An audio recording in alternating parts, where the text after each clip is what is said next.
told you guys a story before about when I worked for a sales team, which is not what I wanted to do, but I had to pay the bills. I met a guy and he used to stress patterns.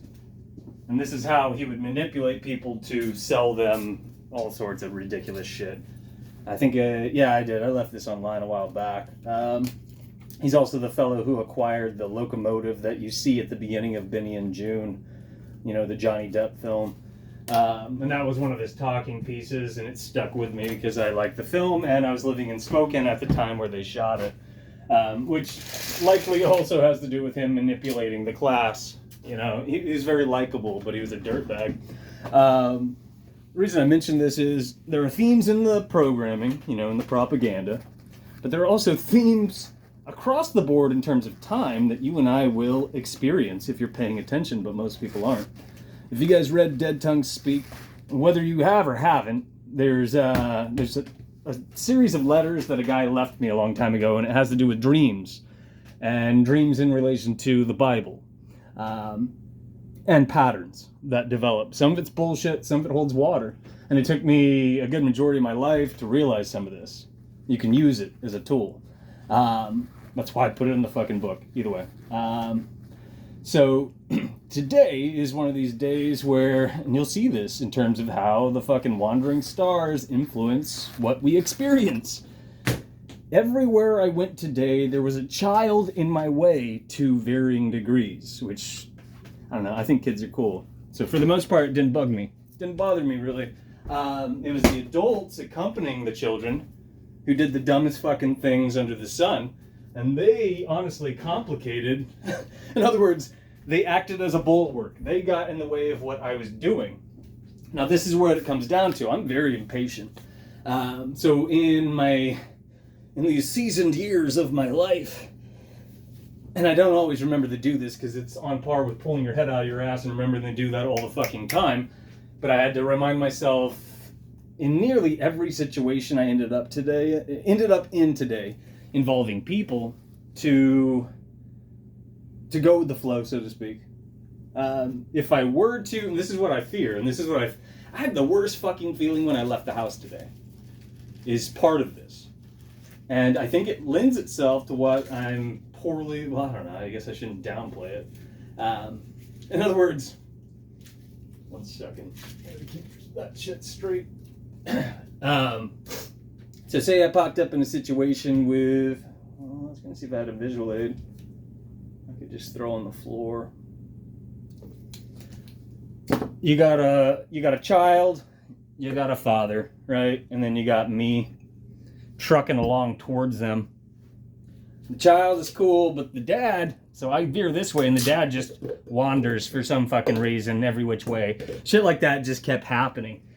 If I reacted poorly, I think I would have ended up in the street and I would have been hit by a car, is my point. And the same applied to the end of all of this bullshit was me standing in a line because I had to go through a fucking register. Keep in mind now they have robots as well, but the robots won't process this other stuff. And I am guilty of using self-checkouts because people are very disappointing. So that's me catering to Skynet shit, which is not cool, but I do use it. In this case, I couldn't.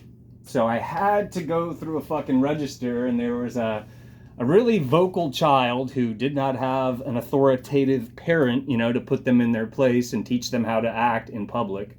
So there was that. The kid was kind of cute, but the kid was wildly out of control. The dad, or whoever the fucking guy was an absolute moron. Absolute moron. He was in a world of his own.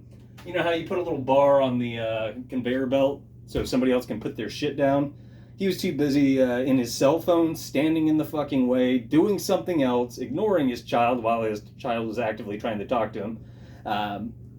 Yeah. So I leaned over him and did it for myself because he wasn't about to, because I had a bunch of shit I needed to unload.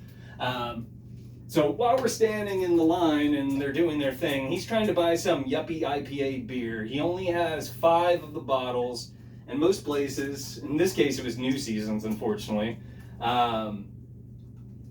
What was it? I think there was 1 bottle missing because in the Northwest you can buy singles out of 6-packs and fuck up the 6-packs. Back in New Mexico, they used to kick you out of the store if you tried to pull a stunt like that. But here, anything flies. So what he was trying to do is figure out the price for them. 1 second. The gal behind the register was dumber than a fucking bag of rocks. So she was trying to figure out how to do this. She'd been there forever. This is her job, and she still couldn't figure it out. So I chimed in like an asshole and told her, scan the fucking 6-pack. You have the cardboard. Scan it, and it will give you the original price. Then you can deduct, one of them from that. So then you have to scan one of the bottles. In both cases, you can void all of it out, or you could just void out the 6-pack, and then you know what you need. But that really just baffled her. Even though this is her fucking job. So after that was all done, she still didn't understand how to do any of it. So eventually the yuppie told her, I'll just pay for all 6, even though he's getting 5. This is what he said, because he can do that, apparently.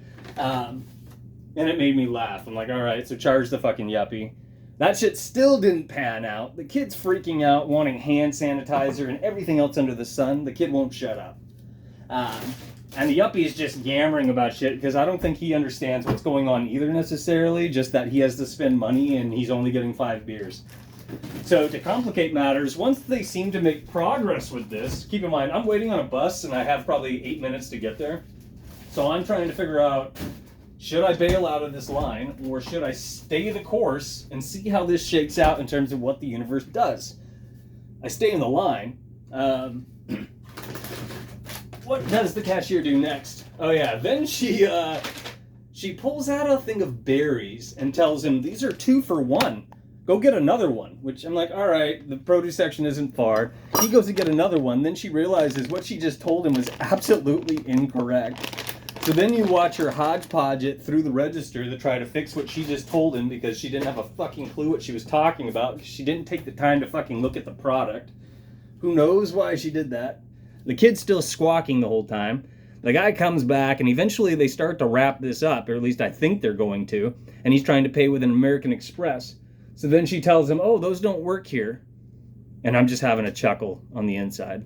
Just having a hearty fucking chuckle on the inside. Eventually, they fucking figure this shit out. I try to buy my stuff, and she has nothing but difficulties trying to get through. I had a simple purchase for the most part. It wasn't too much shit, but she struggled. Point to this is that I still skated, got to the bus, made the bus on time. I had to even wait, I think, a minute somehow. But I feel like if I left sooner than that, again, I think something bad might have happened. Maybe I'm wrong because it didn't happen. I didn't experience that. But that is the feeling I had all goddamn day. Patterns. As always, what the fuck do I know? Things like this, if I'm not mistaken, you'll experience stuff like this too if you're paying attention. This is just one example of the universe throwing us obstacles, trials and tribulations. And if you react poorly, you're meat. At least I think that's how this works. Maybe I'm wrong. Yeah. Thanks for hanging out.